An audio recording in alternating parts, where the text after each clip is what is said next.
son los que exponen hoy?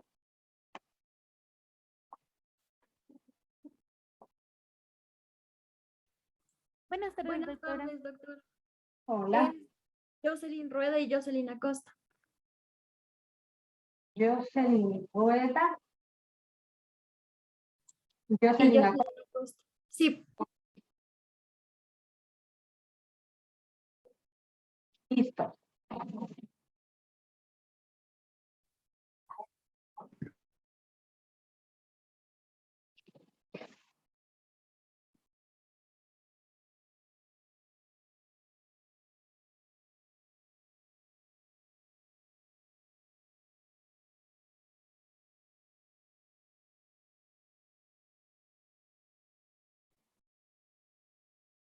Yo creo que podemos empezar, ya estamos la mayoría.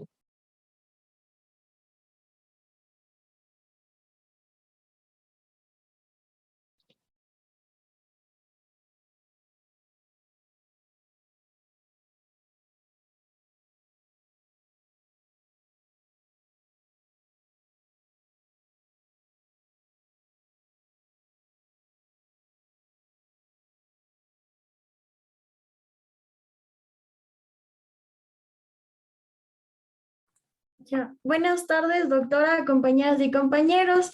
En esta oportunidad vamos a hablar acerca del lupus eritematoso sistémico. Pásale, por favor.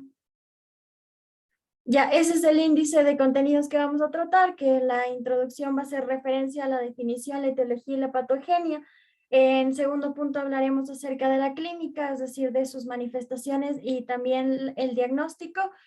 Posteriormente del tratamiento con la revisión bibliográfica de los artículos que se nos fue enviados y al final están las referencias. Pásale, por favor. Ya, entonces empezamos por la introducción. Pásale, por favor. Ya, el lupus eritematoso sistémico, vamos a recordar que es una enfermedad inflamatoria sistémica crónica, su patogenia es autoinmune, su comportamiento es heterogéneo, lo que dificulta muchas veces su diagnóstico, debido a que las manifestaciones clínicas que le acompañan pueden confundirse con muchas otras patologías. Además, cursa frecuentemente con remisiones y exacerbaciones. En el lupus, el sistema inmunológico parece desenfrenarse y hay una gran producción de anticuerpos, específicamente de anticuerpos antinucleares. Estos antígenos se considera que de manera específica van a encontrarse anticuerpos anti-DNA, que va a ser la particularidad en el diagnóstico del lupus eritematoso sistémico. Al unirse anticuerpos a DNA, producen lesiones sobre el material genético y posteriormente esto se traduce con lesiones en los tejidos. El lupus eritematoso sistémico se ha considerado como el prototipo o como el ejemplo más exacto de lo que es una enfermedad multisistémica. Sin embargo, en la actualidad se han establecido diferentes investigaciones que buscan postular que el lupus eritematoso sistémico, más allá de una única enfermedad, podría tratarse de un síndrome. Posiblemente el lupus eritematoso sistémico puede vincularse a diversos causales, sin embargo, su patogenia y su etiología todavía son desconocidas hasta la actualidad. Pásale, por favor. Ya, en cuanto a la epidemiología, la Organización Mundial de la Salud sugiere que el lupus eritematoso sistémico se trata de una enfermedad reumática de comienzo agudo e insidioso que va a acompañarse con fiebre que es remitente y recidivante y que además se caracteriza por lesiones en la piel, los riñones y las articulaciones, pero puede atacar a cualquier órgano. En el contexto mundial se sugiere que existe una prevalencia de 2 a 8 casos por cada 100,000 al año y un estimado de 5 millones de casos, pero las estadísticas no son actuales y tampoco se tienen estimaciones precisas. Además, se sugiere que existe una mayor prevalencia en la raza negra y que la relación de mujer y hombre es de 9 a 1, siendo más prevalente en mujeres. En cuanto al contexto nacional, en el 2003 se establece en la guía de manejo del lupus eritematoso sistémico que se han presentado de 40 a 200 casos por cada 100.000 habitantes. A nivel nacional no existen estadísticas actuales, tampoco hay estadísticas precisas a nivel nacional e igualmente se sugiere que existe mayor prevalencia en mujeres, por lo que se ha establecido como una fuerte relación entre el componente estrogénico y la relación y la evolución, perdón, del lupus eritematoso sistémico. Pásale, por favor. Ya, en cuanto a la etiología, como mencioné previamente, no se conoce con precisión la patogenia ni la etiología, sin embargo, sí se han establecido que pueden existir diversos factores que estén involucrados en la patogenia y que van a hacer que se desarrollen diversas hipótesis con respecto a la misma. La participación de un agente infeccioso, concretamente tratándose de un virus, no se ha logrado determinar específicamente de qué tipo de virus se trataría, pero sí se han logrado realizar diversas observaciones clínico-biológicas que podrían orientar que la causal posible de la aparición del lupus eritematoso sistémico se enfoca alrededor de una infección vírica. En cuanto al componente hormonal, esto se deduce porque existe una mayor prevalencia de lupus eritematoso sistémico y que también se ha presentado con frecuencia la presencia de lupus eritematoso sistémico en individuos con síndrome de Klinefelter y además en animales a los que se ha sometido a experimentación para conocer la evolución del lupus eritematoso y también el tratamiento. Se ha identificado que se modifica la enfermedad con estímulos estrogénicos debido a que estos tendrían la capacidad de modificar o de variar la respuesta autoinmune. Con respecto a la contribución génica, se ha demostrado que tanto la enfermedad como ciertas alteraciones inmunológicas tienen mayor prevalencia entre familiares que en la población normal.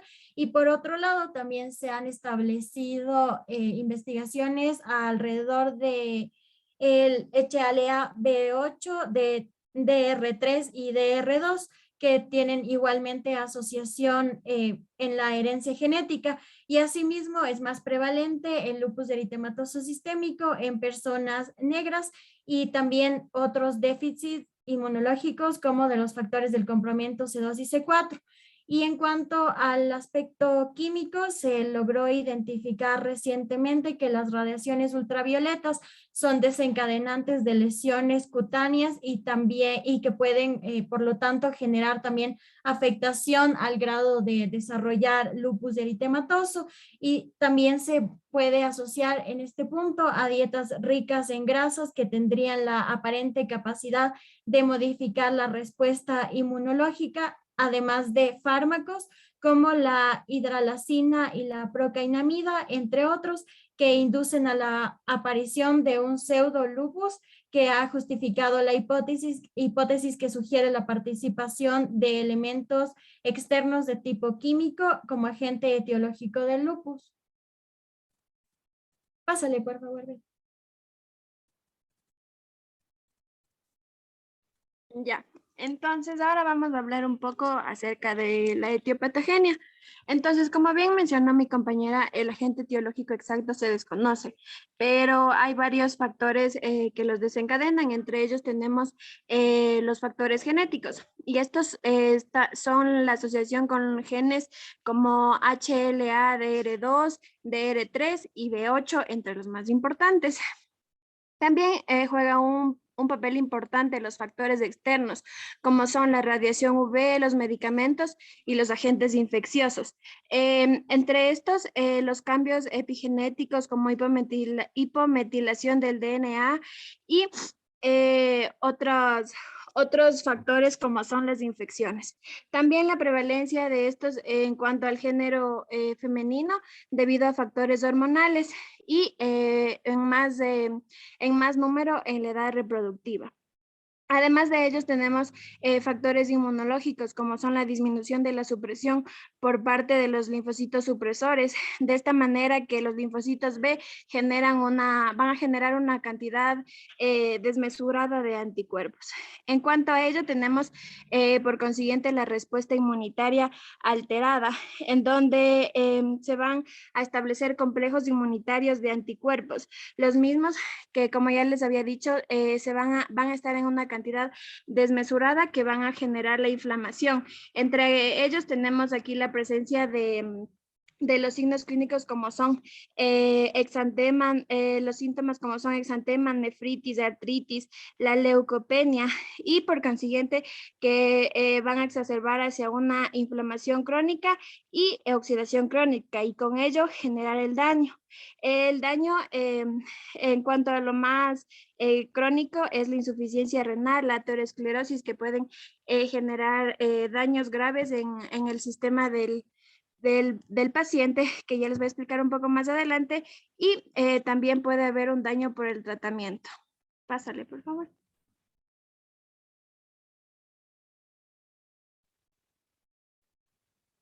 Ya, ahora vamos a hablar acerca de la clínica.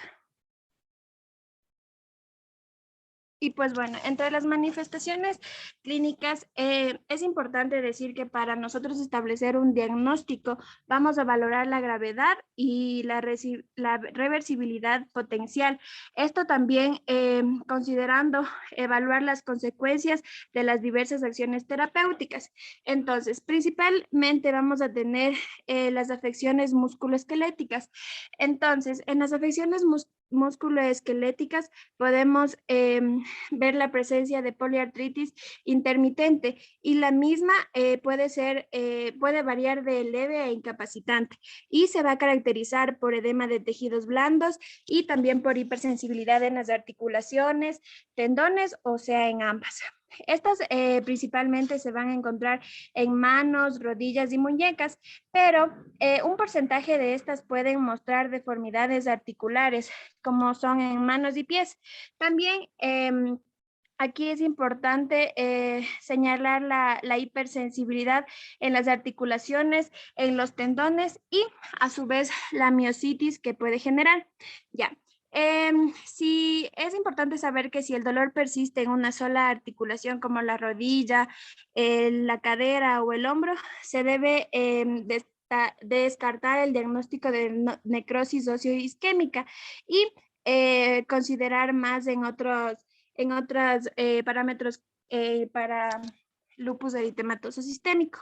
También entre las más importantes manifestaciones clínicas tenemos las manifestaciones cutáneas, en donde la dermatitis lúpica puede ser de tipo ya sea aguda, subaguda o crónica.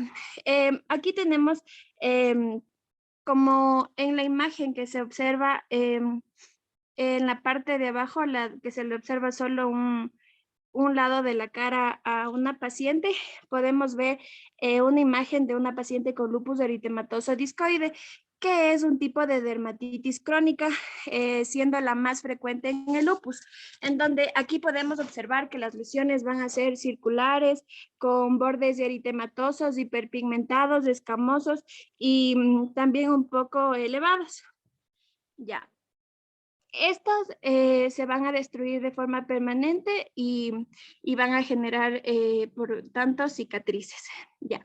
Es importante saber que las lesiones cutáneas en el lupus eritematoso sistémico pueden llegar a la desfiguración. Ya. En cuanto a las manifestaciones clínicas en lupus eritematoso sistémico, como es la imagen que se encuentra al lado derecho, donde se le puede observar todo el rostro a la paciente, vamos a tener que es un exantema fotosensible, un poco elevado y en ocasiones suele ser escamoso. Este se suele presentar en la cara, principalmente en las mejillas y en la nariz, y este lo denominamos como el eritema en mariposa. También se observa en pabellones auriculares, mentón, en la región B del cuello y tórax. También se lo puede observar en el tercio superior de la espalda y las superficies extensoras de las extremidades superiores. Ya, En cuanto a las exacerbaciones en el lupus eritematoso sistémico, estas van a estar acompañadas de la exacerbación del eritema. Ya.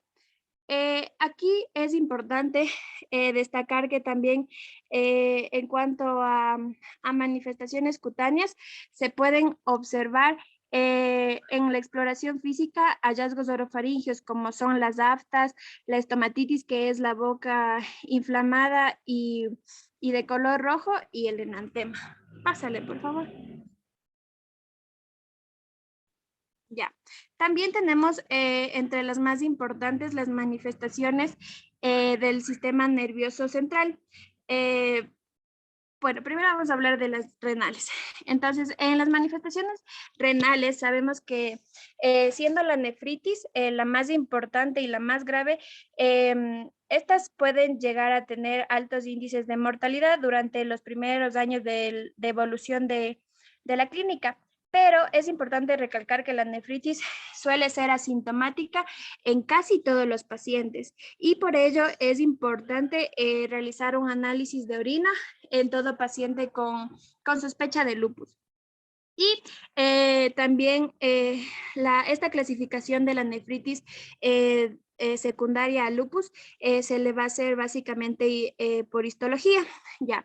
Entonces, aquí, ¿qué se va a recomendar? Lo que se recomienda es realizar una biopsia renal y evidenciarla y también basarse en la evidencia clínica de la nefritis.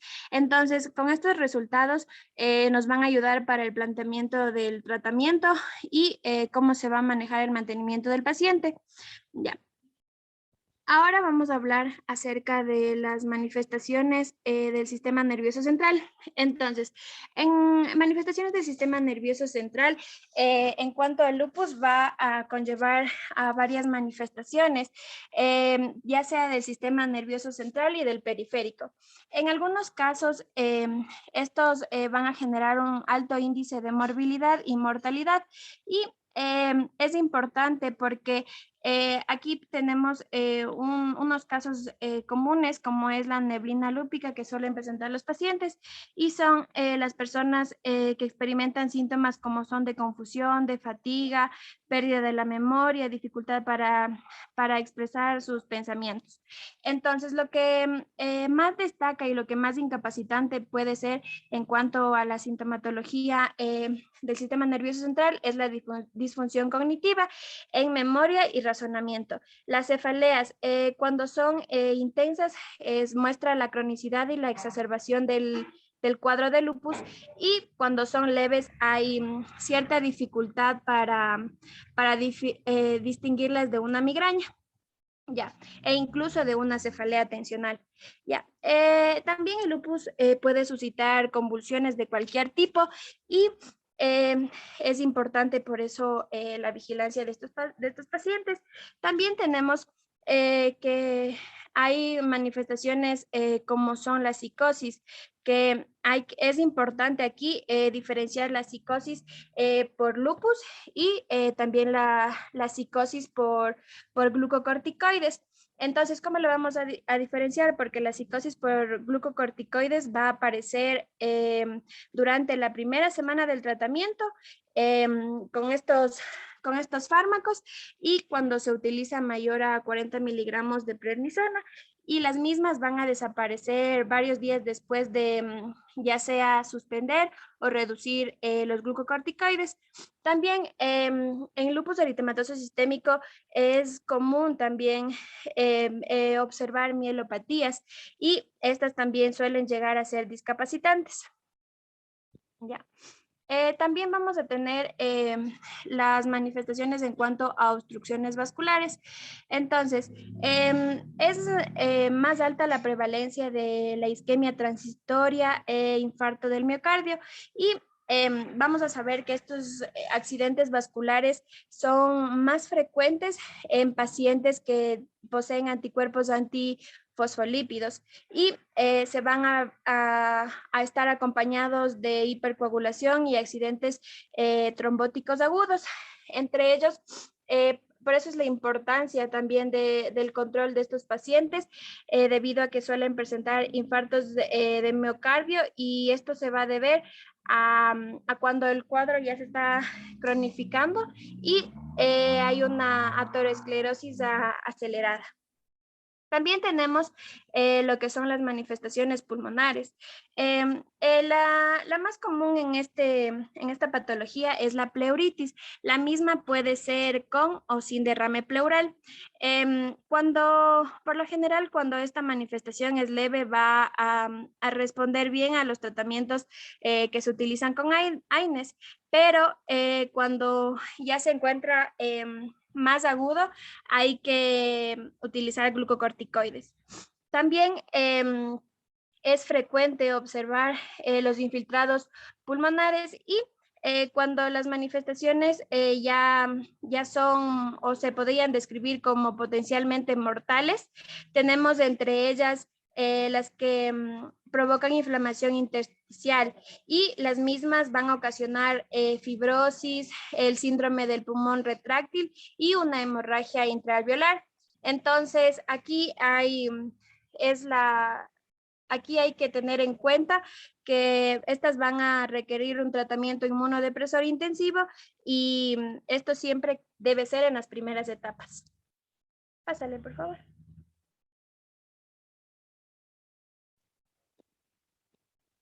Ya, también tenemos las manifestaciones cardíacas. En cuanto a manifestaciones cardíacas, la más frecuente es la pericarditis, y esta por lo general suele responder al tratamiento con antiinflamatorios, y por lo general se mencionaba que no van a provocar taponamiento. Entre las más graves tenemos la miocarditis y la endocarditis fibrinosa de Lehmann-Sachs, que esta endocarditis se caracteriza por, como podemos ver en la imagen de abajo, ahí podemos observar las vegetaciones, y la característica es que son estas vegetaciones de tipo estériles, se encuentran en las válvulas y por lo general en la válvula mitral. Ya, ya también tenemos las manifestaciones de tipo hematológicas. En estas se suele observar por lo general una anemia normocítica normocrómica y la presencia de linfopenia y trombocitopenia. A nivel digestivo vamos a tener por lo general náuseas, pero cuando ya se exacerba el cuadro, se suelen presentar con frecuencia vómito, diarrea y un poco más raro, pero también, pero también se puede presentar, es el dolor abdominal difuso, y este por lo general se debe a la vasculitis intestinal, y debido a esto se pueden generar ya sean perforaciones o isquémicas como complicaciones. También en las manifestaciones oculares tenemos el síndrome de Sjögren, que no es más que en estos pacientes suelen estar afectadas las glándulas productoras de lágrimas y de saliva, y por eso tenemos la imagen ahí de la boca seca, que también se le conoce así al síndrome. También tenemos la conjuntivitis inespecífica, y las dos más importantes consecuencias que suelen generar son la vasculitis retiniana, que corre el riesgo de ceguera, y al igual que la neuritis óptica. Pásale, por favor. En cuanto al diagnóstico, es necesario considerar que la prueba de elección para el diagnóstico del lupus eritematoso sistémico es la inmunofluorescencia, que va a detectar los anticuerpos antinucleares. Estos tienen una especificidad de más del 98% en pacientes con lupus eritematoso, y además posteriormente a la realización de una prueba de anticuerpos antinucleares positiva, se puede proseguir en hacer una prueba más específica, que va a tratarse de una prueba de anticuerpos anti-DNA, que es también conocida como la prueba de FAR, y esta suele considerarse como el método más específico para el diagnóstico del lupus eritematoso sistémico. Otros anticuerpos antinucleares y anticitoplasmáticos que pueden sugerirse van a ser anti-RO, anti-LA, anti-SM, anti-RNP y anti-HO1, que son de interés diagnóstico, específicamente cuando el paciente presenta alguna patología en la conjuntiva. También al hacer citoplasmáticos, en algunos pacientes se puede encontrar que los anticuerpos antinucleares son negativos, pero sí existe positividad para los anticuerpos anticitoplasmáticos como RO específicamente. En el 5 al 10% de los pacientes con lupus eritematoso sistémico, los test serológicos que se realizan para el diagnóstico de sífilis pueden dar falsos positivos, y esto se va a asociar debido a que en estos test también se va a ver positividad para el anticoagulante lúpico y también para otros anticuerpos antifosfolipídicos y anticardiolipina. Sin embargo, estos también son importantes para el diagnóstico de lupus, y adicionalmente a esto se van a encontrar en las pruebas de laboratorio concentraciones séricas de los niveles del complemento que están disminuidas, y por lo contrario, en el caso de la proteína C reactiva, estos también pueden encontrarse tanto elevados como disminuidos. Pásale, por favor. Ya, la Liga Europea contra el Reumatismo y en conjunto con el Colegio Americano de Reumatología establece los criterios de clasificación EULAR-ACR del 2019, que además de permitirnos estadificar o categorizar el lupus que presente o no un paciente, también nos permite descartar la enfermedad. De esta manera se establecen criterios de entrada, entre los cuales se van a presentar los anticuerpos antinucleares que van a ser superiores a 1/80, que se va a realizar en las investigaciones a través de la utilización de células HEP2 o algún equivalente. Si no se presentan estos anticuerpos antinucleares, se descartaría que sea un caso de lupus y se trataría de indagar otras posibles patologías vinculadas con la sintomatología del paciente. Además de este criterio de los anticuerpos, se encuentran otros criterios clínicos a los que se les brinda puntuación. Entre ellos se encuentra la fiebre, que tiene una puntuación de 2. Posteriormente se van a encontrar también... Posteriormente se van a encontrar también otros criterios hematológicos, como por ejemplo la leucopenia, que se puntúa con 3, la trombocitopenia, que se puntúa con 4, y la hemólisis autoinmune, que se puntúa con 4 igualmente. Existen también criterios neuropsiquiátricos como el delirio, la psicosis y las convulsiones, puntuándose el delirio con 2, la psicosis con 3 y las convulsiones con 5. Pásale, por favor, Bere. También se va a encontrar dentro de las afectaciones mucocutáneas a la alopecia no cicatrizal, que puntúa con 2, al igual que las úlceras orales, el lupus cutáneo subagudo o discoide, que puntúa con 4, y el lupus cutáneo agudo, que tiene una puntuación de 6. En cuanto a las patologías serosas, se va a presentar derrame pleural o pericárdico, que tiene una puntuación de 5, y la pericarditis aguda, que tiene una puntuación de 6. Pásale, por favor, Bere, otro. La afectación articular va a tener una puntuación de 6, y en cuanto a las afectaciones renales, se presenta una proteinuria superior a 500 miligramos en 24 horas, que tiene una evaluación de 4 puntos, y en la biopsia renal se va a lograr identificar nefritis lúpica con clase 2 o 5, que tiene una puntuación de 8, mientras que la biopsia renal con nefritis lúpica, que tiene clase 3 o 4, tiene una puntuación de 10. Pásale, por favor, Bere. Y en la categorización especial se van a presentar criterios de categorías inmunológicas, que entre ellos se van a encontrar anticuerpos fosfolipídicos como los anticuerpos anticardiolipina, los anticuerpos anti-beta 2 P1 y el anticoagulante lúpico que tienen una puntuación de 2. El complemento, si se presenta C3 bajo o C4 bajo, tiene una puntuación de 3, pero si se presentan los dos en conjunto, tienen una puntuación de 4. Y los anticuerpos específicos de lupus eritematoso sistémico, que son los anticuerpos anti-DNA o también conocidos como anti-SMIT, tienen una puntuación de 6. Es necesario considerar que van a presentarse criterios adicionales a los que se expusieron en la tabla, y estos van a ser que no se debe contabilizar uno de estos puntos si existe una explicación que sea más probable a lupus eritematoso sistémico. Es suficiente con que se cumpla una de las subcategorías de cada categoría grande que está pintada con diferente color, y los criterios no necesariamente van a necesitar cumplirse de manera simultánea o presentarse de manera simultánea. Además, para que se logre clasificar a un paciente con lupus eritematoso sistémico, se requiere más o igual que 10 puntos. Pásale, por favor, Bea.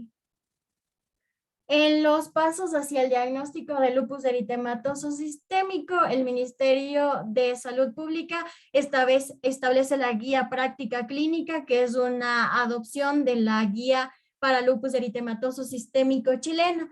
En esta se establece que el principal método diagnóstico va a ser el laboratorio, y este se va a basar primero en pruebas específicas que van a ser anticuerpos antinucleares. Cuando estos dan negativos, debe considerarse si los síntomas remiten, que nos llevaría a considerar otro diagnóstico aparte del lupus eritematoso. Mientras que si los síntomas persisten, debe repetirse la prueba con anticuerpos antinucleares.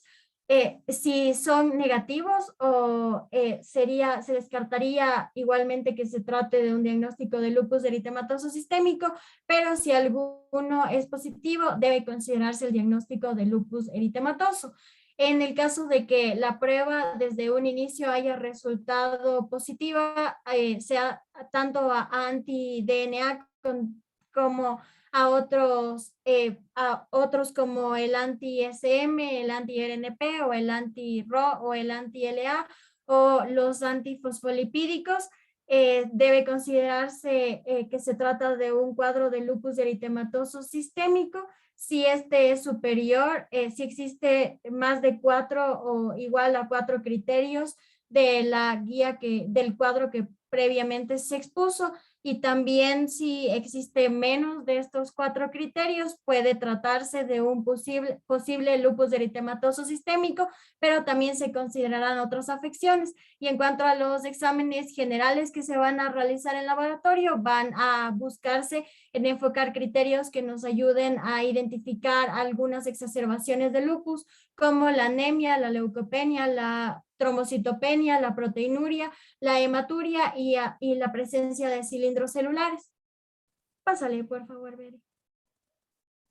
Y en la misma guía, igualmente con referente al lupus eritematoso, se establece cuáles serían las acciones o las funciones que tendría un médico general, familiar o no especialista frente a un caso posible de lupus eritematoso sistémico.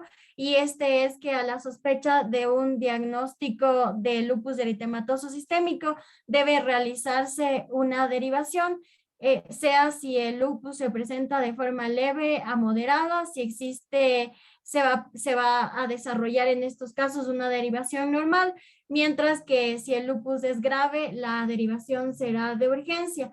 Esta derivación tendrá la siguiente escala jerárquica, que incluirá en primer lugar a un especialista en reumatología que va a confirmar el diagnóstico de lupus eritematoso. Posteriormente evaluará la severidad del caso y establecerá un plan terapéutico y de seguimiento para el paciente. Si el paciente presenta un diagnóstico previo a la consulta de lupus eritematoso sistémico, igual se realizará la derivación inmediata. Y si el tratamiento presenta un problema o no se ha especificado la educación de manera correcta al paciente, lo que genere que no se sepa correctamente cómo administrar o cuándo hacerlo con la medicación y que obviamente no exista adherencia al tratamiento, se derivará inmediatamente igual al paciente para la revisión del caso. Pásale, por favor. Peri.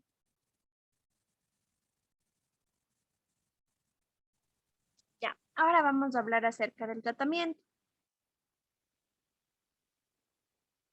Pásale, por favor. Ya, bueno, en cuanto al tratamiento, hay que tener en cuenta que no existe un tratamiento general para lupus eritematoso sistémico y esto se debe a la diferencia en el comportamiento y por ello el manejo debe individualizarse en base a las características del paciente, a la actividad de la enfermedad y también en cuanto a países como Latinoamérica, a la posibilidad de acceso a algunos fármacos, como pueden ser en el caso del uso de terapias biológicas.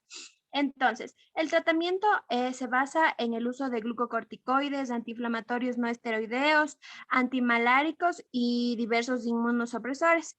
Ya, con estos tratamientos se ha visto una notable mejoría en los pacientes y en el pronóstico de los mismos, aunque suelen presentar recaídas frecuentes, así como algunos suelen presentar falla terapéutica.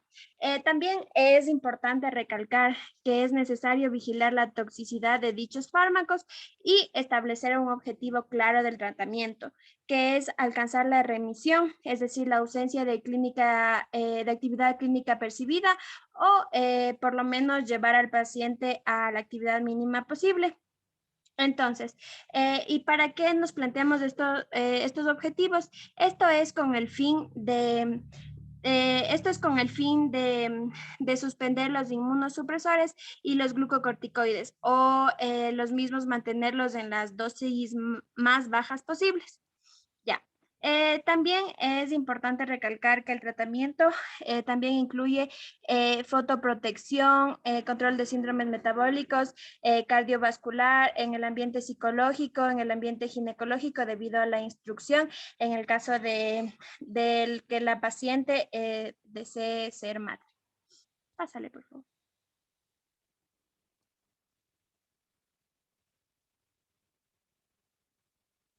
Ya, bueno, ahora vamos a hablar acerca de las generalidades del uso de estos fármacos. Entonces, estas recomendaciones se basan en evidencias encontradas en pacientes, por lo general, en cuadros agudos. Ya, aquí tenemos como son el uso de glucocorticoides. Entonces, se ha señalado que el uso de glucocorticoides y los mismos son la piedra angular del tratamiento, pero es importante evaluar comorbilidades y factores de riesgo en caso de eventos adversos. También es importante la vigilancia de estos pacientes, puesto que su uso puede llevar a falla terapéutica. Ya. En cuanto al uso de glucocorticoides, siempre al paciente se le pide monitorear el peso corporal, la presión sanguínea, edema periférico, insuficiencia cardíaca, lípidos, glucosa sérica y la evaluación oftalmológica, que también es muy importante. En cuanto a los antipalúdicos, estos van a tener un efecto fotoprotector, hipolipidemiante, antiangiogénico, antitrombótico y además van a inhibir la función del factor activador de las células B y de la fosfolipasa A2. En cuanto al uso de los AINES, básicamente se usan para tratar el dolor y la inflamación, pero es importante recalcar que no se puede diferenciar entre si un AINE es mejor que otro, y entre estos es importante la vigilancia del paciente, puesto que pueden llevar a toxicidad. Pásale, por favor. Ya. También tenemos a los fármacos inmunosupresores y estos tipos de fármacos se van a utilizar durante la terapia inmunosupresora intensa, también conocida como la terapia de inducción. Y esta, ¿en qué objetivo se va a basar? Esta tiene principalmente tres objetivos, como son detener el daño, recuperar la función y controlar la actividad inmunológica, mientras que la terapia de mantenimiento se usa para consolidar la remisión y prevenir las recaídas con un tratamiento que tenga un bajo riesgo de complicaciones y sea conveniente para el paciente. Entonces, aquí tenemos una tabla en las cuales están planteadas las recomendaciones para el manejo de las manifestaciones generales del lupus eritematoso sistémico. En cuanto a la fatiga, el dolor y la fiebre, no se propone el uso de dehidroepiandrosterona ni aceite de pescado para el manejo de la fatiga, puesto que se ha evidenciado una evidencia moderada y la recomendación es débil. En este caso se propone considerar el uso de colecalciferol para la fatiga y esto tiene una calidad de evidencia moderada. Por su costo, no debería considerarse el uso de abatacept, belimumab ni rituximab para el manejo de primera línea de la fatiga. Y no existe evidencia suficiente para recomendar el uso de acupuntura, fototerapia, abordaje psicológico ni dieta en el tratamiento de dolor y la fatiga. El ejercicio de tipo aeróbico como isotónico por al menos 15 minutos y 3 veces por semana va a ser útil para disminuir la fatiga en pacientes con lupus eritematoso sistémico sin actividad de la enfermedad. En cuanto a un diagnóstico diferencial de la fiebre, es necesario primero destacar la infección y el efecto tóxico de medicamentos antes de atribuir la manifestación a la actividad de la enfermedad. Y esto para determinar si la fiebre está asociada a la actividad del lupus eritematoso sistémico, se recomienda tomar en consideración que la fiebre por actividad suele cursar con niveles bajos de complemento, elevación de títulos de anti-ADN y elevación discreta de PCR. Ya, en pacientes sin datos iniciales de proceso infeccioso se recomienda el uso de glucocorticoides en dosis medias a altas. En cuanto a la realización de biopsias, siempre que sea posible y no exista una contraindicación formal, deberá realizarse una biopsia a los pacientes con datos sugestivos de nefritis lúpica. Y aquí la importancia, porque como les mencioné al inicio, el tratamiento se va a hacer en base a la biopsia y a los resultados histológicos que se obtengan. Ya, en caso de la recaída en la que se sospeche viraje de nefritis o bien nefropatía cicatrizal, se debe plantearse la posibilidad de repetir la biopsia. Pásale, por favor. En cuanto a la vacunación en lupus eritematoso sistémico, se recomienda registrar cuáles vacunas ha recibido el paciente con diagnóstico de lupus eritematoso sistémico y de ser posible tener en claro la fecha de aplicación y el primer contacto que haya tenido el paciente y los síntomas que pueda presentar. También se recomienda establecer el grado de actividad de la enfermedad utilizando el índice de actividad de lupus eritematoso sistémico, así como un tratamiento inmunosupresor vigente. Ya, en pacientes con lupus eritematoso sistémico a quienes se les aplican las vacunas, se va a recomendar la vigilancia de eventos temporalmente asociados a su aplicación, tales como pueden ser eritema, hipertermia, dolor en el sitio de aplicación, que estos por lo general suelen aparecer en las primeras 48 horas. También es muy importante tener en cuenta que no se recomienda la aplicación de vacunas de virus vivos atenuados como son la vacuna contra herpes zóster en pacientes con lupus eritematoso sistémico con actividad de la enfermedad. Pásale, por favor. Ya, entonces, ahora tenemos el tratamiento en cuanto al GLADEL. Ya, aquí es importante señalar que, bueno, GLADEL es el Grupo Latinoamericano de Estudio de Lupus. Entonces, aquí es importante que ellos señalan el uso del SOC ¿Y qué es el SOC? El SOC es el estándar de atención. Entonces, ¿en qué comprende? En el uso de hidroxicloroquina. Y bueno, en varios países, entre ellos los países de Latinoamérica, no tienen acceso a hidroxicloroquina, entonces por ello se hace posible o se recomienda el uso de cloroquinas. Y también el uso de glucocorticoides, como puede ser prednisona, menos de 7.5 miligramos.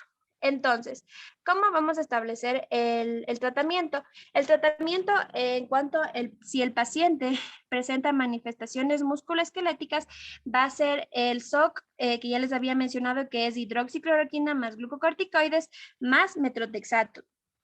De la misma manera, el SOC más leflunomida y más bemilumab.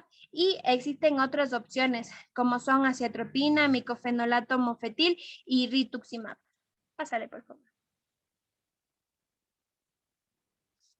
Bueno, también tenemos las recomendaciones en caso de nefritis lúpica infantil y en adultos. Estas recomendaciones van evidenciadas y van señaladas en cuanto a la evidencia que ha habido y a las recomendaciones que se hacen. Ya. En cuanto a la terapia de inducción para pacientes adultos con nefritis relacionada con lupus, tenemos la utilización del SOC, que son glucocorticoides y antipalúdicos, más otro agente de inmunosupresión, como puede ser el SIC, que es la ciclofosfamida, el micofenolato mofetilo o el tacrolimus. Esto siempre se va a usar sobre los glucocorticoides solos. Entonces, la calidad de evidencia en cuanto a este tratamiento es moderada y las recomendaciones son fuertes. También en la terapia de mantenimiento para pacientes adultos con nefritis relacionada con lupus se recomienda utilizar el micofenolato mofetilo, azathioprina sobre el uso de ciclofosfamida. Entonces, aquí la evidencia se muestra baja y la recomendación es fuerte. También tenemos la terapia de inducción para pacientes infantiles con nefritis relacionada con lupus. Entonces, aquí se recomienda utilizar dosis altas de glucocorticoides, prednisona 1 o 2 miligramos por kilogramo día, en máximo de 60 miligramos día, más otro agente inmunosupresor, como puede ser micofenolato mofetilo o ciclofosfamida. Esto se recomienda sobre las dosis altas de glucocorticoides solos, es decir, es mejor que el uso de únicamente glucocorticoides. Ya. La terapia de mantenimiento para pacientes infantiles con nefritis relacionada a lupus se recomienda utilizar micofenolato mofetilo o azathioprina sobre la ciclofosfamida. Entonces, en este consenso del GLADEL se recomienda el uso de micofenolato mofetilo a más dosis altas de glucocorticoides, como ya les había dicho, prednisona 1 o 2 miligramos kilogramos día en un máximo de 60 miligramos día.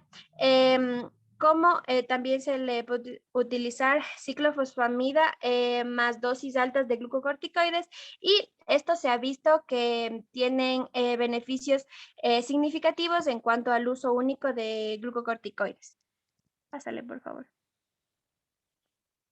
Ya. También tenemos las recomendaciones que hace el GLADEL y el PANLAR para manifestaciones cardíacas y pulmonares.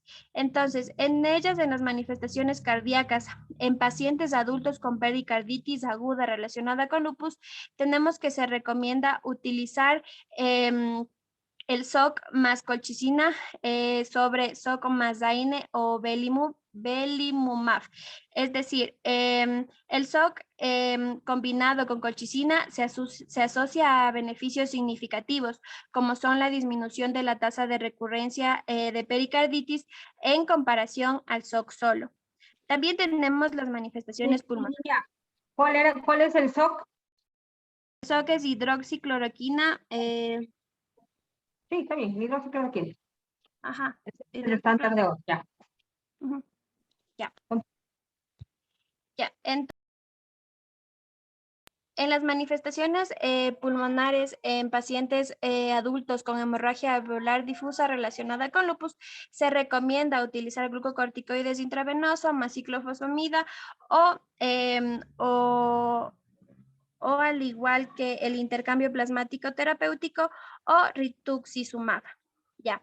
En cuanto a la hemorragia alveolar difusa en el GLADEL, se ha visto que cuando son tratadas con glucocorticoides intravenosos más ciclofosfamida, se ha visto una mejoría en cuanto a glucocorticoides solos. Pásale, por favor. Ya. También tenemos las recomendaciones de GLADEL para manifestaciones neuropsiquiátricas y hematológicas. Como hemos visto, es importante porque estos pacientes también necesitan además del tratamiento farmacológico, apoyo psicológico. Ya, en las manifestaciones neuropsiquiátricas tenemos en pacientes adultos con manifestaciones neuropsiquiátricas agudas graves relacionadas al lupus. En estas se recomienda utilizar glucocorticoides más ciclofosfamida sobre los glucocorticoides solos o los que están asociados a rituximab. En las manifestaciones hematológicas se ha visto que la presencia también de anemia hemolítica aguda grave en esta relación, es decir, una hemoglobina menor a 8 gramos de decilitro, se utiliza de mejor manera y hay una mejor respuesta en dosis altas de glucocorticoides. Y si la anemia hemolítica o si esta está amenazando con la vida, se usa rituximab. Ya, en cuanto a los pacientes con trombocitopenia severa relacionada con lupus, tenemos que hay que utilizar dosis altas de glucocorticoides y en el caso del fallo de la primera línea o hemorragia potencialmente mortal, si se necesita de una cirugía urgente o pacientes con infecciones actuales o en curso pueden ser de las mismas intrahospitalarias o extrahospitalarias, se recomienda utilizar glucocorticoides por vía intravenosa o rituximab más glucocorticoides. Es aquí importante considerar, como les había dicho al inicio, el costo y la disponibilidad de estos fármacos. Entonces, las recomendaciones de GLADEL se ha visto que los glucocorticoides más ciclofosfamida se centraron en la actuación tanto en las manifestaciones neurológicas generales como pueden ser en la ayuda a cuando el paciente presenta convulsiones, psicosis, mielitis, neuropatía periférica, enfermedad del tronco cefálico y neuritis óptica. También, en cuanto a las manifestaciones hematológicas, se sugiere el rituximab para pacientes con anemia hemolítica potencialmente mortal o para aquellos en los que falla el tratamiento con dosis altas de glucocorticoides. Pásale, por favor. Las demás guías de manejo hemos ido implementándolos en el transcurso de la exposición, pero la última que todavía no hemos tratado es la siguiente. Pásale, por favor, Ver. Esta es la guía de práctica clínica para el manejo del lupus eritematoso sistémico y fue propuesta por el Colegio Mexicano de Reumatología. En esta se establece principalmente que se van a realizar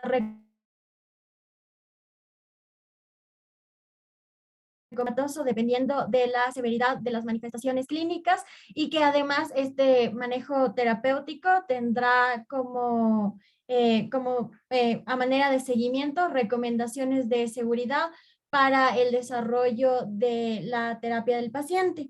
En primer lugar, se realiza una clasificación de manifestaciones leves, moderadas y graves.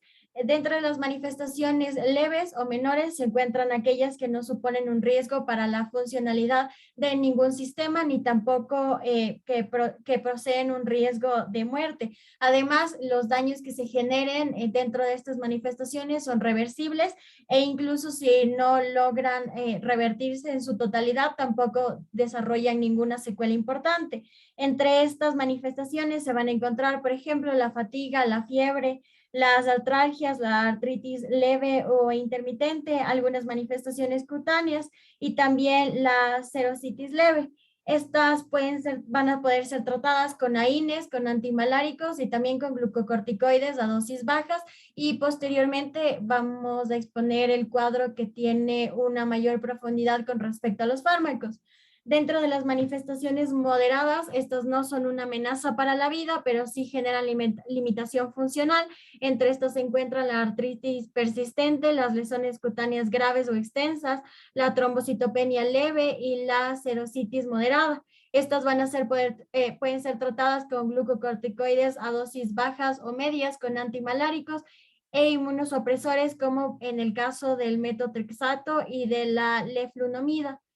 Y en cuanto a las manifestaciones graves, se van a tratar con glucocorticoides a dosis altas o con bolos de ciclofosfamida o ácido micofenólico u otros inmunosupresores. Y en estas manifestaciones se van a englobar todas aquellas que afectan a un órgano mayor y que ponen en riesgo la vida o la funcionalidad de ese órgano específico.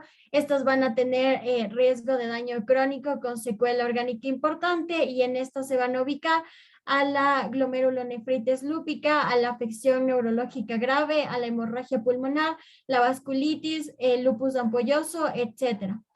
Ya, a manera más extensa se ofrece el cuadro que se presenta a la derecha, y en esta se van a citar algunos fármacos, la indicación según la severidad, las manifestaciones clínicas que va a abarcar esta categoría de severidad, y también las recomendaciones que se sugieren por seguridad. Se encuentran los glucocorticoides, que se van a utilizar tanto en fases leves como moderadas y severas.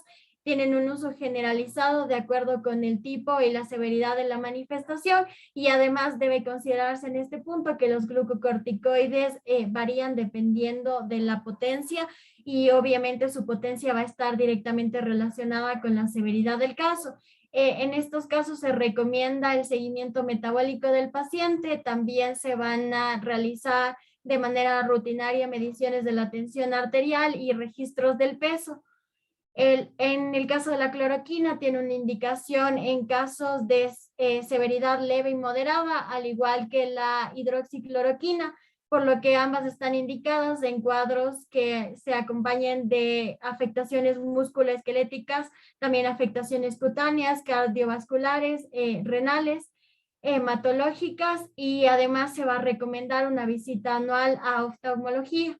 En el caso de azatioprina, esta se recomienda en casos severos, y en casos moderados se debe considerar que en estas situaciones se presentarán afectaciones hematológicas y cardiovasculares severas, también renales y gastrointestinales, y la recomendación de seguridad es vigilar la citometría hemática.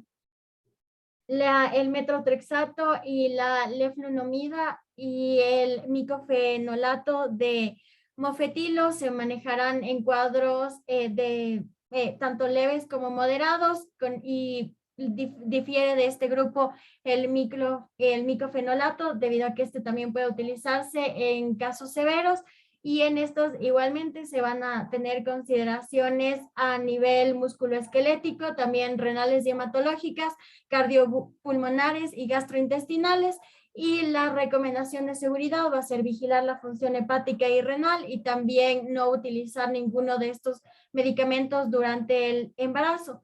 En el caso de la ciclofosfamida, esta está contraindicada en cualquiera de las manifestaciones, sean leves, moderadas o severas, y se van a tener consideraciones a nivel musculoesquelético, renal, hematológico, cardiopulmonar y también neurológico.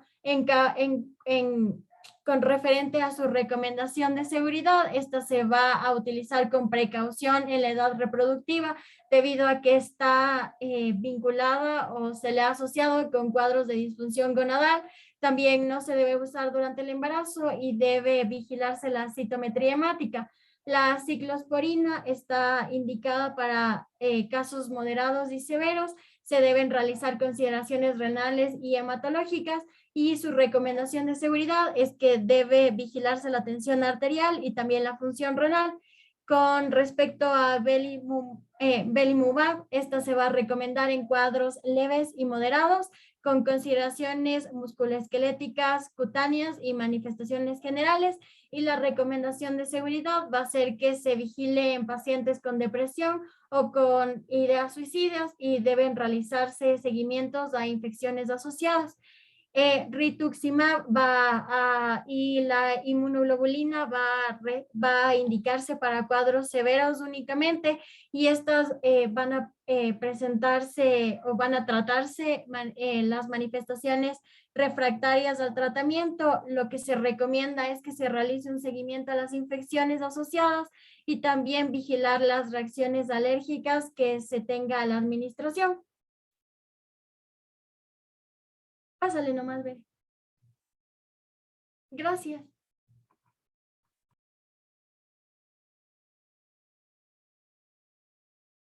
A ver. Muy bien, chicos. Muy bien, chicas. Han hecho una muy buena exposición sobre que es un tema muy difícil, pero lo han hecho bien. ¿Me puedes regalar un momentito para poder compartir, para hacer unas pequeñas conclusiones de esto?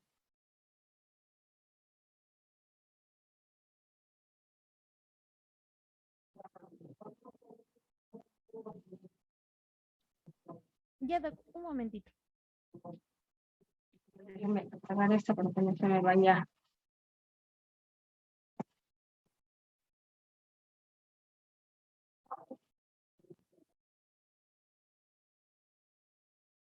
Todavía no.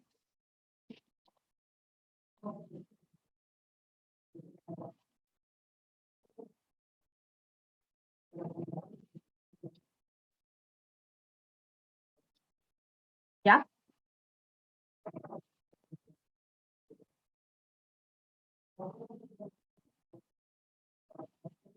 Muy bien, ahora sí. Sí, ya puede A ver. compartir. Ok. Quiero ver. Esta cosa.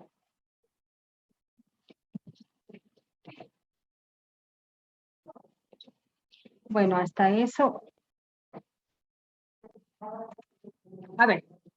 Bueno, para dar una cosa rápida, bueno, del lupus, ya dijeron sus compañeras, es una patología autoinmune que es multisistémica. En realidad esta es el ejemplo de las enfermedades reumáticas que pueden tener muchas complicaciones o muchas presentaciones clínicas, a diferencia, de, por ejemplo, de la artritis reumatoide, que es mucho más articular que cualquier otra cosa, que luego pueda presentarse manifestaciones sistémicas como daño pulmonar, daño renal, daño cardiovascular, pero eso es a posterior cuando no se controla bien la enfermedad.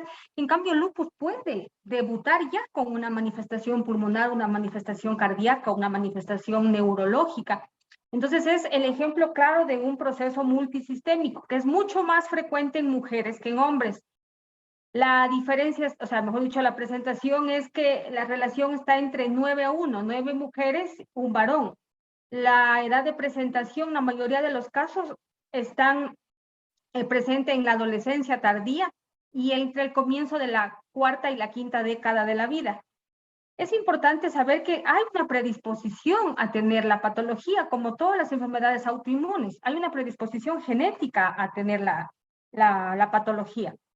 Todas las personas sanas podemos tener y tenemos la capacidad de fabricar autoanticuerpos, incluidos los anticuerpos del lupus eritematoso sistémico, pero solamente una pequeña cantidad de pacientes y de personas desarrollan la enfermedad, porque se pierde lo que se llama la tolerancia inmunológica.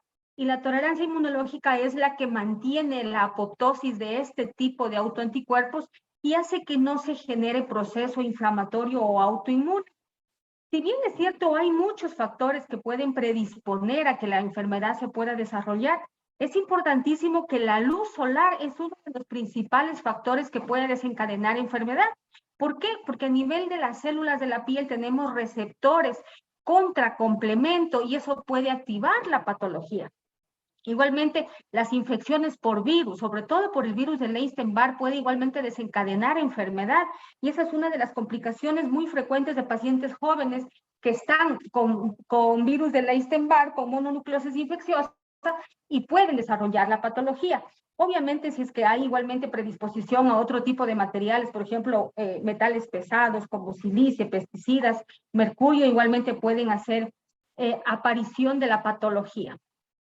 Lo importante de todo esto es que al ser una presentación mediada por anticuerpos, tenemos activación de células presentadoras de antígeno, en donde en la célula presentadora de antígeno tenemos el complejo principal de histocompatibilidad. Es importantísimo saberlo porque es desde ahí donde se desencadena toda la producción de citoquinas. Y es importante saber porque es ahí donde actúan los antimaláricos para poder prevenir el aparecimiento o mejorar la sintomatología en el lupus eritematoso sistémico. Si la primera presentación es en la célula presentadora de antígeno para que se elaboren citoquinas, para que se activen linfocitos, luego por varias vías se activan linfocito B, linfocito T. Si nosotros bloqueamos la presentación en esa célula presentadora de antígeno, valga la redundancia, si bloqueamos la presentación en el complejo principal de histocompatibilidad por medio de algún tipo de moléculas y por sobre todo de los antimaláricos como la hidroxicloroquina y la cloroquina, podemos hacer que este desencadenamiento de citoquinas, de presentación de muchas más proteínas en los linfocitos B y en los T, pueda generar enfermedad. Por eso es lo que es importantísimo la hidroxicloroquina o la cloroquina en el tratamiento del lupus eritematoso sistémico. Bueno, continuando con esto, si vimos que hay un montón de presentaciones clínicas, de manifestaciones clínicas de la patología, la Liga Europea contra el Reumatismo y el Colegio Americano de Reumatología se unieron para hacer los criterios de clasificación en el 2019. Así como cuando vimos artritis reumatoide, estos criterios igualmente son para clasificar pacientes para poder entrar a estudios o poder hacer homologación de pacientes, pero también los podemos utilizar para poder hacer diagnóstico de este tipo de patología, porque al ser tan sistémica y tan grande la presentación clínica de esta patología, podemos a lo mejor hasta perdernos o podemos tener algún tipo de dificultad para poder hacer un diagnóstico. Es por eso que están estos criterios para poderlos establecer. Entonces dice que si es que yo tengo en mi paciente una clasificación con estos dominios que se llaman, y más de 10 puntos en los dominios, o sea, sumando los dominios, yo tengo una alta probabilidad de que mi paciente tenga lupus eritematoso sistémico. Si bien es cierto, como dijeron las chicas, lo primero que tiene que tener un paciente es un anticuerpo antinuclear positivo para poder empezar a hacer el despistaje de que sea lupus. En la actualidad ya no es tan evidente que el paciente deba de tener este anticuerpo positivo para poder hacer el diagnóstico de lupus. O sea, significa que si mi paciente no tiene este anticuerpo antinuclear positivo, no voy a tener diagnóstico de lupus eritematoso sistémico. Tanto es así que no es cierto porque existen lupus eritematosos sistémicos que pueden llegar a ser seronegativos, o sea, con anticuerpos antinucleares negativos. Los criterios del ACR-EULAR me dicen que necesito tener la positividad del anticuerpo para yo poder determinar que mi paciente tenga artritis, tenga lupus eritematoso sistémico, pero en la actualidad podemos decir que a lo mejor mi paciente no pueda tener en ese momento la presentación del anticuerpo porque puede haber demasiada presencia de antígeno-anticuerpo y la presentación en suero de este anticuerpo antinuclear esté negativo, y por eso lo que hay que volverlo a repetir luego de un mes o 4 semanas de la primera presentación. Y también porque hay pacientes sanos, que puedan tener anticuerpos antinucleares positivos sin tener la enfermedad. Entonces, si bien es cierto, nos pide que tengamos el anticuerpo antinuclear de entrada positivo para poder decir que mi paciente tiene lupus, en realidad, si no logramos establecer otra patología, otra causa de las manifestaciones clínicas de mi paciente, en realidad el paciente sigue teniendo lupus eritematoso sistémico.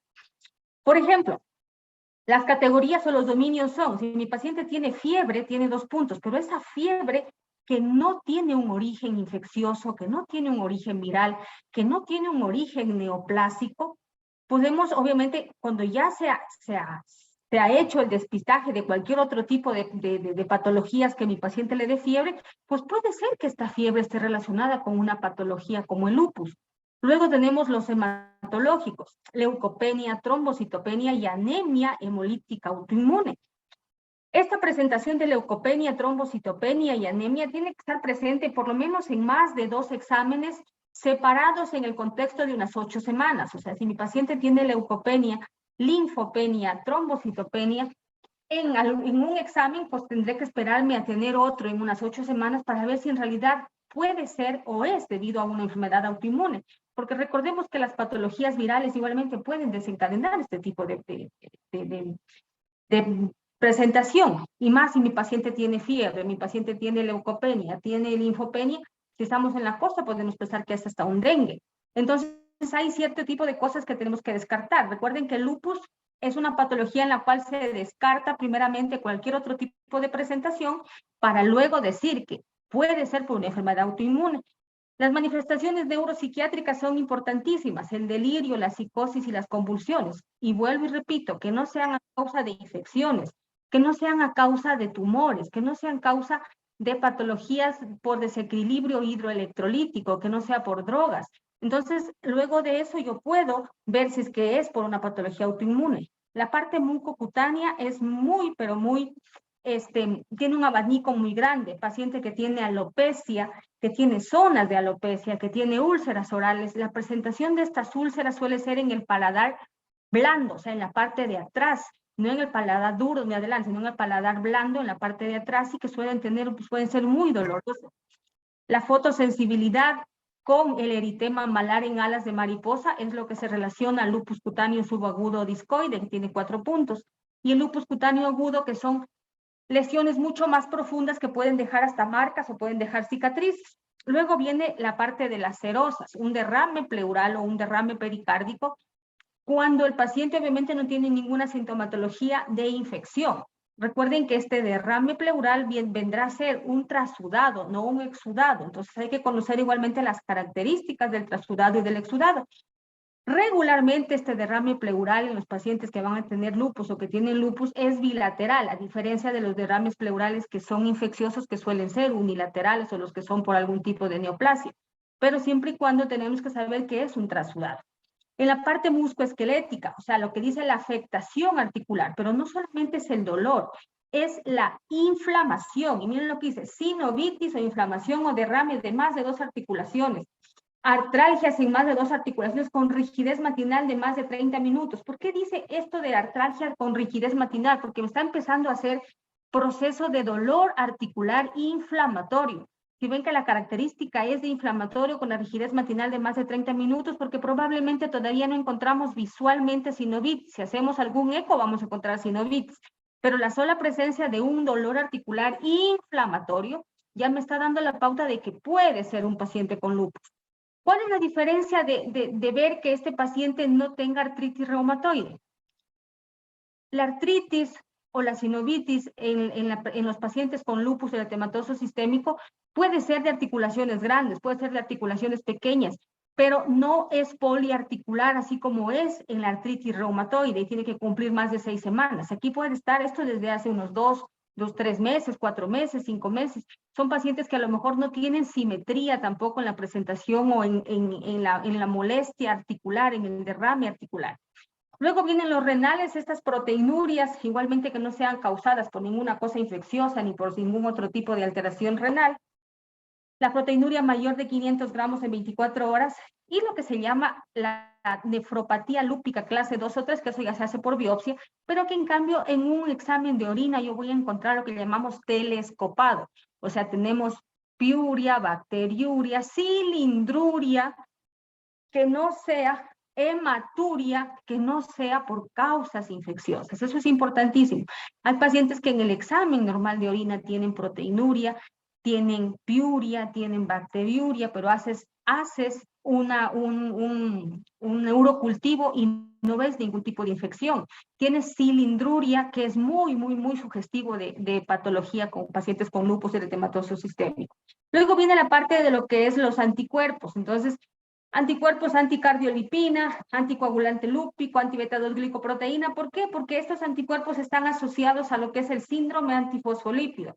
y los pacientes con lupus eritematoso sistémico, el 80% tienen anticuerpos antifosfolípidos sin que haya ningún tipo de trombosis.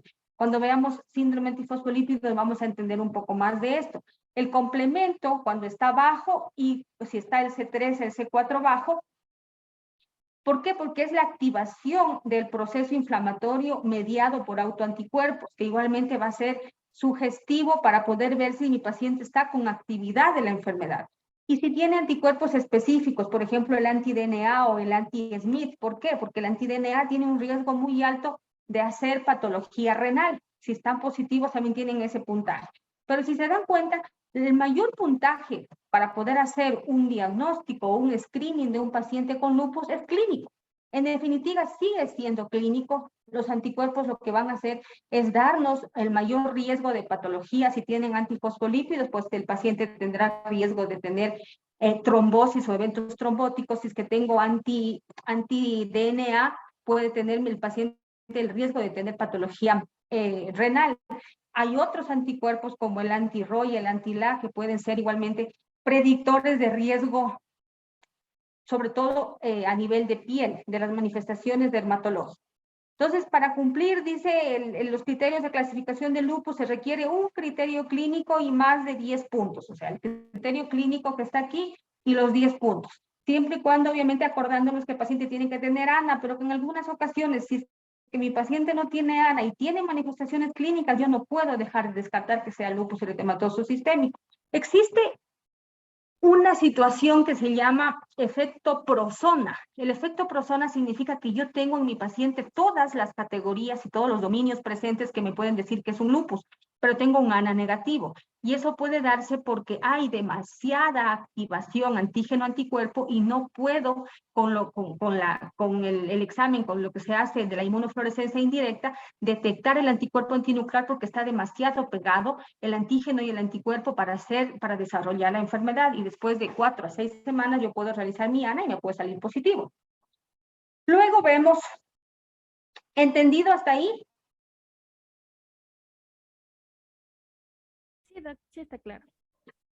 Bueno, entonces, para hacer el tratamiento del lupus eritematoso sistémico, en realidad hay un montón de guías, hay un montón de guías que podemos ver del Colegio Americano de Reumatología, del Colegio Mexicano de Reumatología, de la Liga Europea contra el Reumatismo. Hay up-to-dates que podemos utilizar, pero estamos nosotros en Latinoamérica y por primera vez desde el 2018-2019 hubo la reunión de un grupo que se llama GLADEL, que es el Grupo de Estudio Latinoamericano de Lupus eritematoso sistémico. ¿Por qué? Porque nosotros los latinoamericanos somos diferentes a los caucásicos, somos diferentes a los europeos.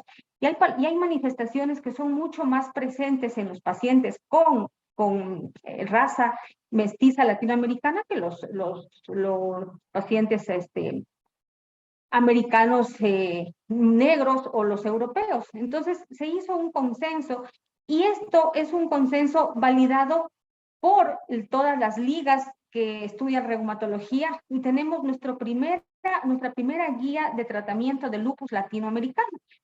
¿Qué es lo que dice esta guía? En primer lugar, que tenemos un gol estándar en lupus eritematoso sistémico. Esto es importantísimo. El gol estándar significa el medicamento que tiene que ser la base y el pilar fundamental en el tratamiento. Todo paciente que tiene lupus eritematoso sistémico debe de tener el gol estándar. Debe de tener hidroxicloroquina o debe tener cloroquina. Hidroxicloroquina 200 a 400 miligramos día y la cloroquina 250 a 500 miligramos día. ¿Cuál es la que se prefiere? En realidad, por menor toxicidad ocular y retiniana, se prefiere la hidroxicloroquina. A nivel de lo que es la institución pública, en lo que tenemos la guía ¿cómo se llama? El Cuadro Nacional de Medicamentos, tenemos las dos cosas, pero ya desde hace unos 3 años hemos dejado de utilizar la cloroquina a nivel de lo que son las instituciones públicas y estamos utilizando más hidroxicloroquina porque ya está en el cuadro básico. Entonces, si mi paciente tiene el gol estándar de lupus eritematoso sistémico, tiene que tener la hidroxicloroquina. La hidroxicloroquina, como les dije, es importante importantísima porque evita la presentación antígeno-anticuerpo y que se desarrolle el proceso de autoinmunidad. Si vemos que hay manifestaciones en esta patología, entonces vamos a ver cuál es la mejor evidencia para poder ver que mi paciente vaya a beneficiarse con tal o cual medicamento. Entonces, si mi paciente tiene manifestaciones musculoesqueléticas, ¿qué significa eso? Pacientes con artritis, pacientes con problemas musculares como miositis o miopatía inflamatoria dentro del paciente que tiene lupus, ¿qué es lo mejor para darle a mi paciente? Entonces, la consideración es primeramente la hidroxicloroquina, que es el estándar de oro, más metrotexate. La otra consideración es que si le doy hidroxicloroquina más leflunomida. La otra es si le doy hidroxicloroquina más belimumab. El belimumab es el único biológico que está aprobado para hacer tratamiento en lupus eritematoso sistémico. Lamentablemente en el país no tenemos.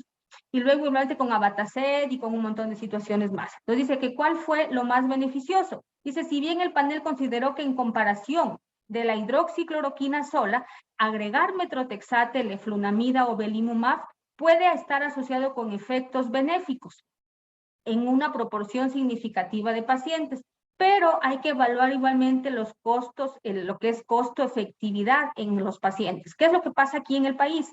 Un paciente que tiene artritis de lupus y que no se controla solamente con hidroxicloroquina, yo le puedo dar metrotexate. Le puedo dar hidroxicloroquina más metrotexate. ¿Y cuál va a ser la dosis del metrotexate? Pues la misma dosis que utilizo para artritis reumatoide, 20 a 25 miligramos de metrotexate. Si eso no me funciona, puedo darle leflunomida. Y si eso no me funciona, está indicado darle belimumab, pero como no tenemos en el país belimumab, podemos utilizar rituximab de entrada.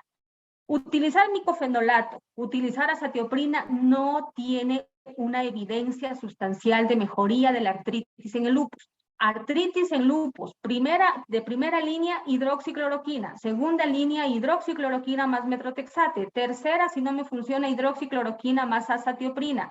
Y luego hidroxicloroquina más belimumab, pero en mi país no tengo belimumab, hidroxicloroquina más rituximab. Luego vamos a la parte cutánea. Seguimos con la hidroxicloroquina. Si mi paciente tiene manifestaciones cutáneas, como es el eritema malar, el lupus cutáneo o el lupus crónico, cutáneo agudo o lupus crónico, de entrada siempre va a tener que tener hidroxicloroquina. Luego de eso puedo aumentar o metrotexate, como dice, o azatioprina o belimumab. No tenemos acitrecrina ni tenemos tampoco el atacitef, pero nosotros tenemos que irnos a ver qué es lo que tenemos en nuestro país. Entonces, el mejor medicamento para tratar manifestación cutánea de lupus sigue siendo el estándar de oro, que es la hidroxicloroquina. Y la hidroxicloroquina, pero a dosis más o menos entre 400 a 600 miligramos día. Si con eso no puedo mejorar mi patología, yo puedo aumentarle a mi paciente algún otro tipo de medicamentos que suelen utilizar los dermatólogos, que son un poco más costo efectivos. Por ejemplo, la ciclosporina, que en mi país también sí tenemos ciclosporina, pero utilizar azatioprina, micofenolato, ciclofosfamida en realidad no tiene una evidencia sustentada grande para poderla utilizar. Entonces, la otra manifestación cutánea, hidroxicloroquina, dosis hasta de 400 a 600 miligramos día. Si esto no mejora, yo puedo utilizar ciclosporina. Y si esto no mejora, obviamente el belimumab es uno de los mejores medicamentos para manifestaciones cutáneas, pero no tenemos en el país. Luego vamos con la parte renal. En la parte renal igualmente tenemos la consideración de que si utilizo glucocorticoides a dosis altas, solito, si utilizo glucocorticoides más ciclofosfamida, o si utilizo glucocorticoides más rituximab, o si utilizo glucocorticoides más micofenolato. En realidad, ¿cuál es la mejor intervención y qué es lo que se considera beneficioso? Primeramente, que mi paciente sigue teniendo hidroxicloroquina. Aquí no vamos a considerar que la hidroxicloroquina es tratamiento para la patología renal, sino que es un paciente con lupus y tiene que tener hidroxicloroquina. Luego voy a ver si mi paciente tiene manifestación renal severa, o sea, tiene proteinuria, 3 gramos, 4 gramos, que están atentando contra el daño de ese riñón, como dice la guía de los mexicanos. Entonces, a este paciente, recuerdan cuando vimos glucocorticoides, en realidad va a necesitar dosis altas de glucocorticoides, va a necesitar bolos de glucocorticoides y luego de eso bajar la dosis hasta yo llevarle a la dosis mínima que sea requerida y que sea eficaz. Pero ¿qué otro inmunomodulador puedo dar? ¿Qué es lo que nos dice la guía del GLADEL y obviamente la experiencia en países como los nuestros donde no tenemos la facilidad para utilizar drogas como rituximab o como micofenolato? Entonces, a mi paciente le puedo dar dosis alta de glucocorticoides, luego le puedo dar bolos de ciclofosfamida cada 15 días hasta completar 6 ciclos y luego le puedo dar micofenolato de mantenimiento. En las manifestaciones renales es importantísimo que tenemos que hacer una terapia de inducción y una terapia de mantenimiento.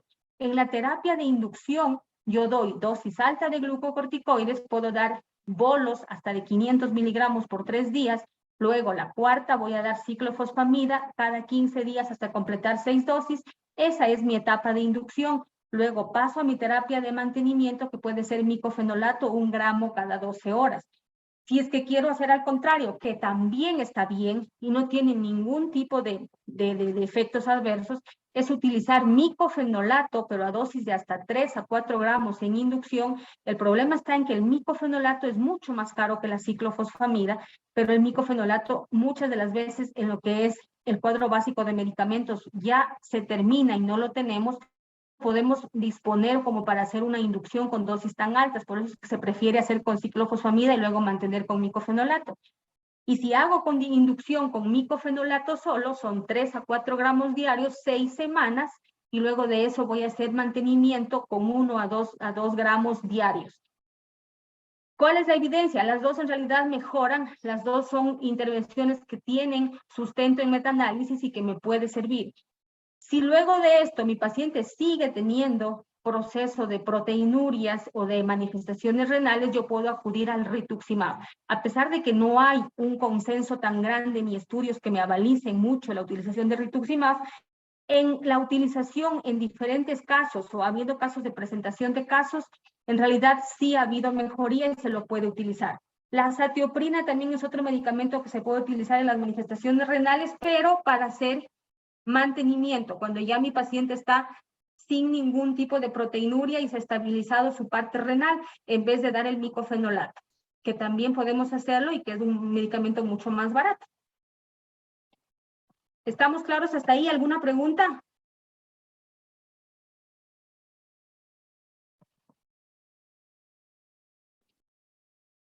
Bueno, creo que ninguna.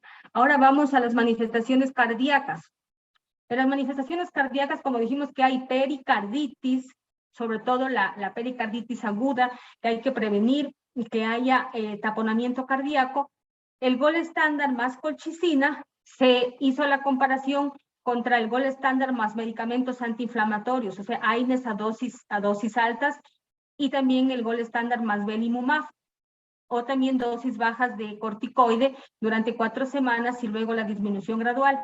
En realidad, la mejor evidencia nos dice que utilizar el estándar de oro más colchicina es la mejor evidencia para tratar esta pericarditis. Pero esta pericarditis al inicio tengo que haberla tratado con glucocorticoides, luego bajo la dosis y puedo aumentar mi colchicina, que va mucho mejor que al utilizar un biológico como belimumab.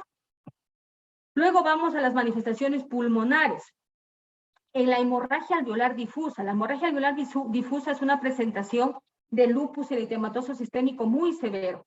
Entonces aquí la evidencia que nos dice que si mi paciente tiene hemorragia alveolar difusa, la mejor recomendación es utilizar dosis altas de glucocorticoides más ciclofosfamida. Este tipo de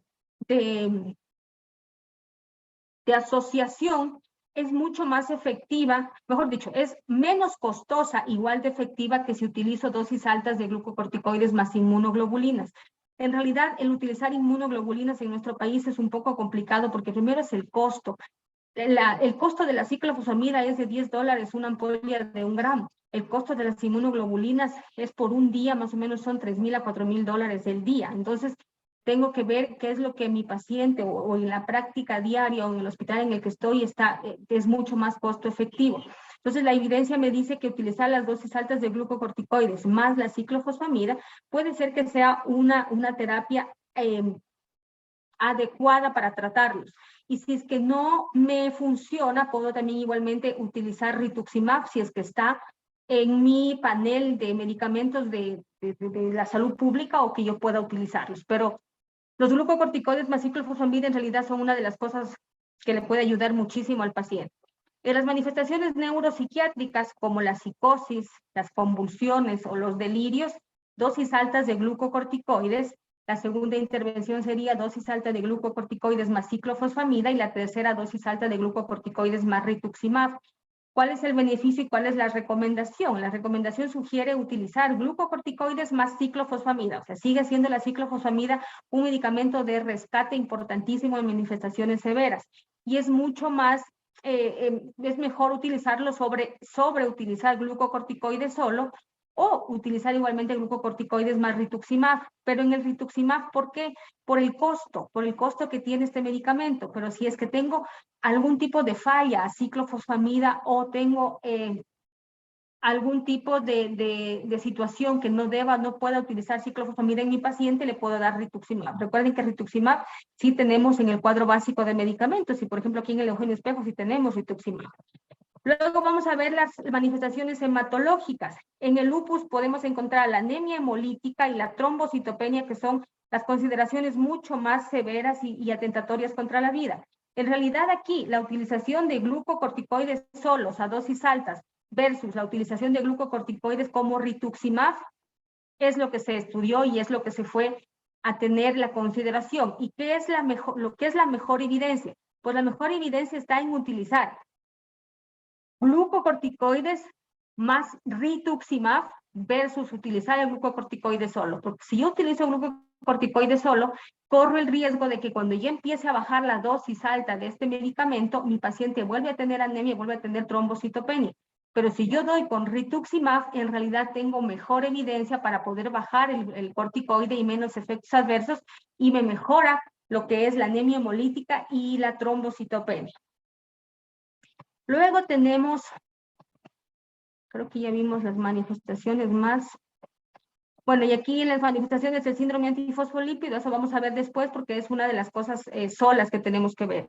Entonces, ¿qué es lo importante? Lo importante de esto es saber que cuando tenemos un paciente con lupus, no todo paciente con lupus necesita tener glucocorticoides a dosis súper altas. Que las manifestaciones más importantes que tengan que tener dosis altas son la nefropatía lúpica, las manifestaciones neuropsiquiátricas, la hemorragia pulmonar y las manifestaciones neuropsiquiátricas, como dije, esas son las tres principales que tienen que tener glucocorticoides a dosis altas. La artritis, las manifestaciones cutáneas pueden tener dosis baja, dosis media de glucocorticoides. Y las manifestaciones cardiopulmonares, o sea, la pericarditis, igualmente dosis media de glucocorticoides. Que en el transcurso del tiempo yo tengo que ir retirando el glucocorticoide y dejarle solamente con el inmunomodulador, sí. Si es que es artritis, pues metrotexate, leflunomida, y si no me funciona, rituximab. Si es en la parte cutánea, en realidad tiene que ser el protector solar que siempre tiene que ponerse, más la hidroxicloroquina. Si es que es la parte cardíaca, el glucocorticoide a dosis media o a dosis baja, más colchicina, más hidroxicloroquina. En la parte renal, cuando voy a hacer inducción, glucocorticoide más ciclofosfamida y luego en mantenimiento micofenolato, o si no, glucocorticoide más micofenolato en inducción, luego micofenolato solo para hacer este mantenimiento, igualmente azatioprina para hacer mantenimiento. En las neuropsiquiátricas, glucocorticoides más ciclofosfamida, y en las hematológicas, glucocorticoide más rituximab cuando es anemia hemolítica autoinmune severa y trombocitopenia severa. ¿Qué más, chicos? Una de las consideraciones también generales es que los pacientes con lupus eritematoso sistémico no pueden consumir cosas como alfalfa, espinaca, perejil y acelga. ¿Por qué? Porque estas sustancias tienen estas hortalizas tienen una sustancia que se llama N-canavanina, que puede activar el lupus y puede hacer que mi lupus tenga una presentación moderada. El resto pueden comer todo, obviamente teniendo una dieta fraccionada y que sea baja en grasas y en carbohidratos, pero estas cosas que son el alfalfa, la selga, el perejil, no pueden tomarlos porque tienen esta sustancia que se llama N-cannabinina que puede activar el lupus. Y si mi paciente debe tomar un analgésico antiinflamatorio para el dolor o un analgésico antiinflamatorio si es que tiene pericarditis, que no sea ibuprofeno. ¿Por qué? Porque el ibuprofeno puede dar en mi paciente con lupus un riesgo de desarrollar encefalitis aséptica o meningitis aséptica. ¿Y por qué? Porque este ibuprofeno predispone a que se me active un anticuerpo que se llama P-ribosomal en el paciente con lupus y me da una meningitis aséptica. ¿De ahí qué más? Nada más. ¿Preguntas?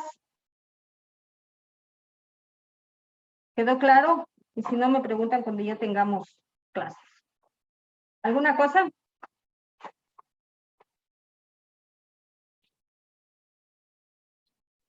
Sí quedó claro, doctor. Bueno, entonces, nos vemos la próxima clase. La próxima clase vamos a hablar de artritis por cristales, donde es gota, pseudogota, gota por... sí, esas dos cosas más. Ya les mando también información. ¿Listo, chicos? Me voy porque ya me tengo que ir al piso vuelta. Gracias, Doc. Sí, doc, Bueno. muchas gracias. Cuídense mucho. Gracias, doctora. Hasta el próximo Chao. lunes, doc. Chao.